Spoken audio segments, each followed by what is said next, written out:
Are you being your most productive self? Today, I want to start with a concept that honestly, it really hit home for me. I want you to imagine if there was a camera crew that was following you around, would your actions actually match what you're saying or your aspirations for your life? I think the only way that you can really do that is through a time and task audit.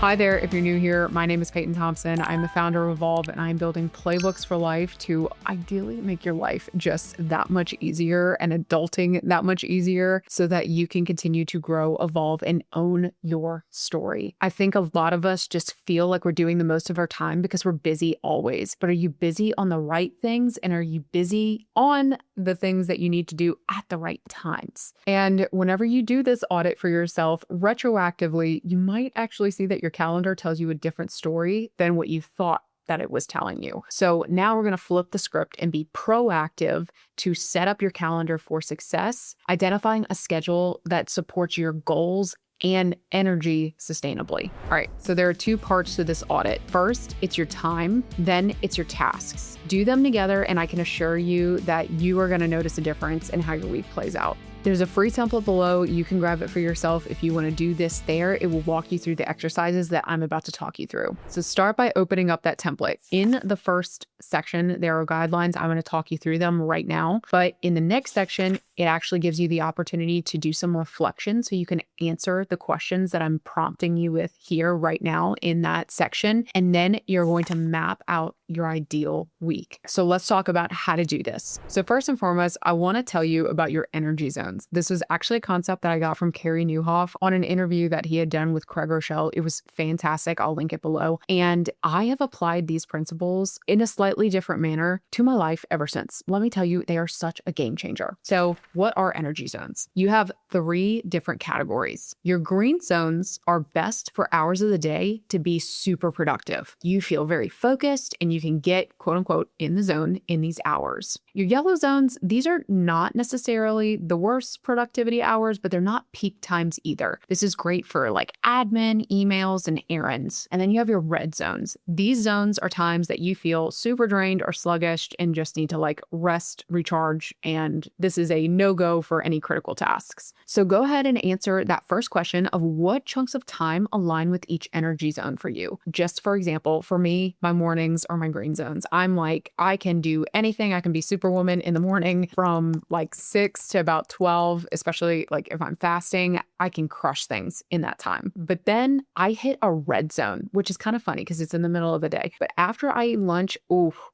I tank in energy. I don't know if any health expert has any kind of, recommendation what I might be doing wrong there. Please feel free to coach me on that. However, after lunch, I get super tired. So what I do during this time is I take a little break. I go on a walk. I kind of do some things that might just be like mindless. I'll do my Bible in a year. I'll do my devotionals and I'll just give myself like a minute to just like breathe. And then I would say my second wave is in the afternoon. And then there's another time at the end of the day where like my brain is just mush and like I cannot work anymore. I think it's like really just like 7:30, 8 p.m. I'm like, no more screens. I'm done. Can't work anymore. Like nothing good is getting done at these times. So if that's any help for you to identify your own zones, go ahead and plug them in here. Next, I need to talk about your standard weekly tasks. Here's the thing. Yes, you now know your zones, right? Which is great, but there might be some non-negotiable things that if you could have it your way, you wouldn't do in your green zone or you wouldn't do in your red zone, but you kind of have to do them just because of the nature of your life, of your job, of your obligations. So go ahead and list out any non-flexible events or tasks, but then also I want you to note any flexible events or tasks. And look, you can also redo this entire exercise specifically for work. I think it's so brilliant to do this for work because it's really going to help you be the most optimally effective and productive in your job. I used to do this all the time, and I think it's why it made me the effective worker that I was, because I wasn't always the fastest.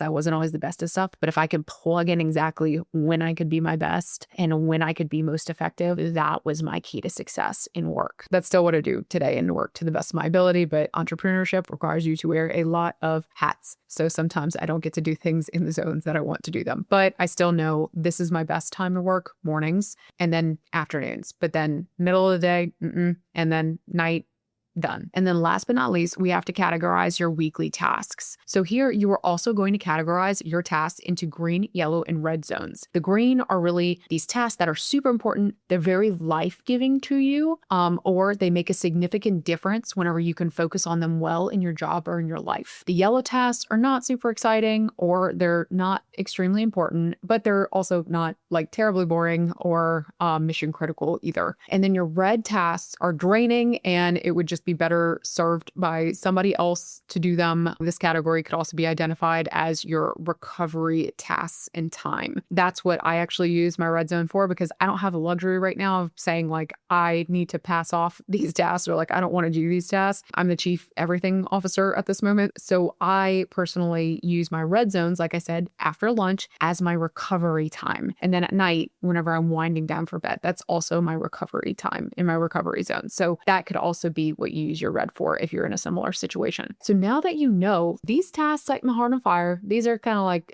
so not big deal. And then these are like, no go, or these are my recovery tasks. Now you have a very clear blueprint to identify where you should map your tasks to your energy zones. And you do want to try to match your green to green, your yellow to yellow, and your red to red. There's a timetable below in which you can actually populate a regular ideal week would look like. So this is like, you're not traveling for work. This is like just a regular week in which you could map out your schedule from beginning to end of what you would kind of be doing throughout the week. So if you have a super irregular schedule where you're traveling all the time, this might not be as sustainable, but you can still try to map it out as best you can for any regularly occurring items or needs in your job and life. So in the sheet, you want to use your answers to populate the timetable below. Use the shape and color-coded box to help you identify the tasks or events that are taking place. Where you have any non-negotiable tasks or events, list those first, and then use your energy zones to help guide the cadence for flexible tasks to create your ideal week. And look, if you don't really know yet, then your task this week is just to start documenting how you feel throughout the day. Notice whenever you feel like you're really on fire, whenever you're kind of in like a little bit of a lull state, or whenever you're really off and you're like, okay, I need to be off at this point. Whenever you crash, let yourself identify those different zones. So what is the point of this weekly schedule? Because it's not actually your schedule week over week, but it's your blueprint, right? Whenever you are either on Sunday nights or Monday mornings, I would say is like the best and most recommended time to plan out your week. Go ahead and take this schedule, pull it up, and you're going to be able to see, okay, for example, for me, mornings are my best time. So like I have these things to do this week. I'm going to plug them into my mornings across the week. These are kind of just my admin tasks, things that like I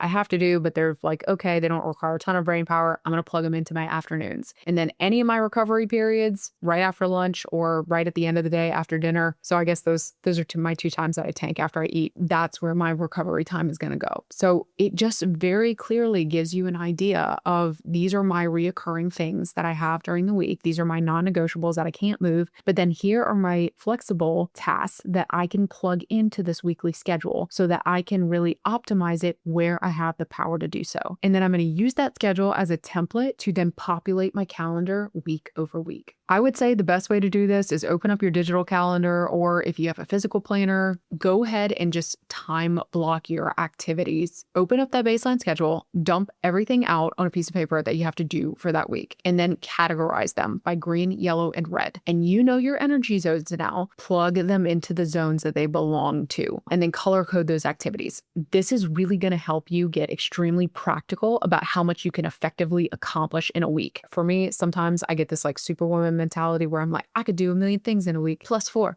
And like, that's not the case. And then by the end of the week, I've gotten to the point where I'm like, oh, I didn't do like anything. I maybe got like 10 things done. Well, guess what? Because I didn't time block my time because I thought that I could do everything in like 20, 30 minutes. No, you need to practically get out your calendar, and I'm telling you, crunch that time, set a timer on your phone whenever you're doing that specific activity to not be distracted on anything else so that you are dedicated to finishing and accomplishing that particular task.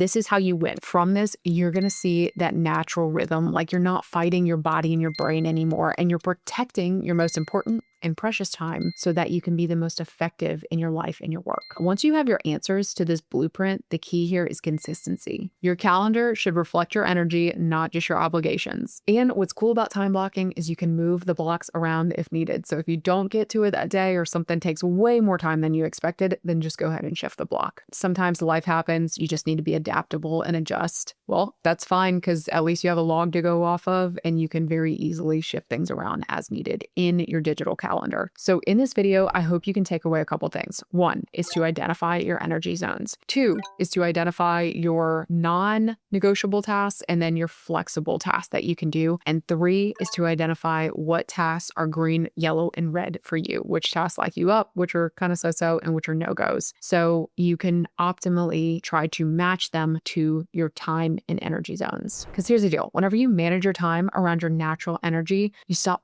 forcing your schedule and you start flowing with it. Yeah, it's a little cheesy, but I'm gonna stick with that. So if you want this template for yourself, you can download it below for free. If you like more content like this, please feel free to go grab all of the free resources on our channel. Our goal here is to help make life just a little bit easier for everybody. So if this helped you, it would mean the world to me if you would share it with somebody, if you would like and subscribe. I welcome you to join this community. We're building so many playbooks for life here on like every single front, from finance to taxes to insurance to housing, career prep, etc. So you being here, you clicking the like button, clicking the subscribe button, it means not only the world to me, but it also actually helps us to keep doing this. So we really appreciate it. Please take a look around. Our sincerest hope is to help equip, enable, and empower you to live the life of your dreams and own your story. So with that, take care and go conquer your calendar, because that is the best way that you're going to own your story.